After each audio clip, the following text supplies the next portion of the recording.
Alright, I can't believe I'm saying this, but somehow, after a pretty decent showing from the Vancouver Canucks, they lose the game to the Pittsburgh Penguins. They lose the game. I don't know how exactly that happened, but it did. And the Vancouver Canucks, let's be realistic, man. They had this game. They really should have won this game. The crowd was buzzing. The team wasn't playing too bad. But they handed this win over to the Penguins, who are a desperate team right now. And I'll go through why that happened.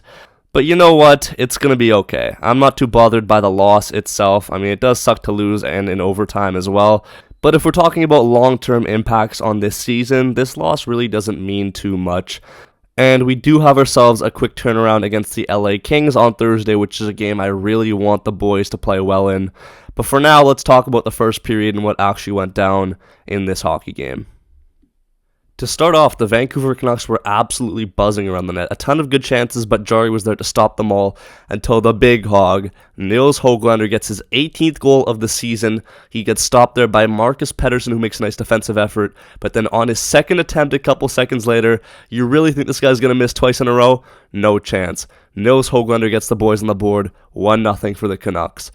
Now, heading into this one, the Vancouver Canucks actually split up their power play units to be a bit more of a 1A, 1B, separating the top guys to make it more balanced.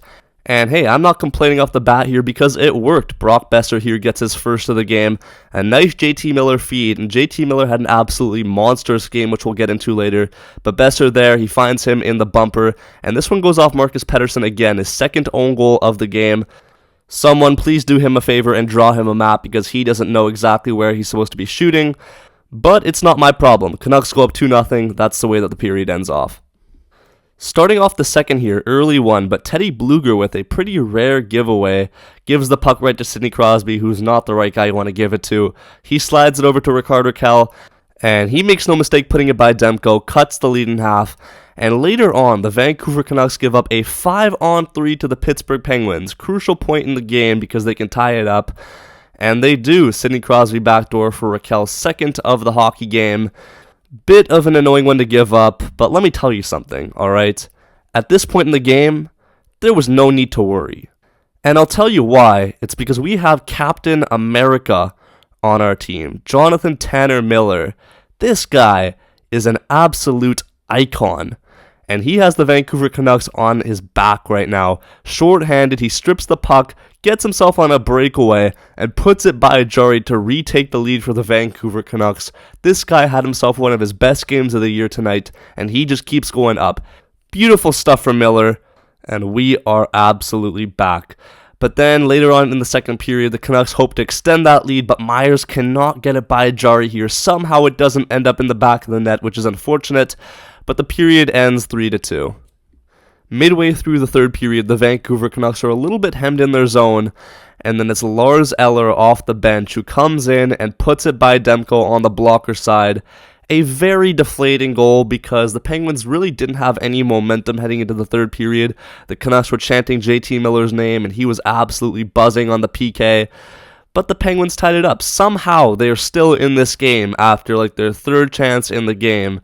And these are 3 goals that we've handed to the Penguins on a silver platter. The first one was by Blueger, the second one was because of a 5-on-3, and the third one, we just didn't want to get the puck out of the zone. But what do? The Penguins capitalize, and before you know it, this game is headed to overtime. And now this was a pretty eventful overtime, but it didn't feel like it went on for that long. Boeser had a really good chance to end the game here. I don't know how he doesn't get this by Jarry, but credit to him, he makes a really nice save. The Pens come back, and Demko absolutely stands on his head, making save after save after save. But unfortunately, he had no support. No Canucks were actually willing to move to actually get the puck out of the zone. We were just stagnant, and then Letang puts it into the empty cage as Demko is down and out. Nothing you can do about that one. Maybe could have had a little bit better effort from the players, but it's okay. I'm not really that upset about the loss. We could be in a worse situation right now. We could be fighting for a wildcard spot like some teams, and yes, I am looking at the Pittsburgh Penguins, who probably aren't going to make the playoffs, but they need all the help they can get, so it's okay. We move on now to LA. It's a big game. We really want to win that one. Our first meeting with them of the season. So make sure you stay tuned for my post-game thoughts on that one. You don't want to miss out. But yeah, man. Let me know your thoughts about the game. Thank you so much for watching. Like and subscribe if you're new. And I'll see you in the next one. Peace out and take care.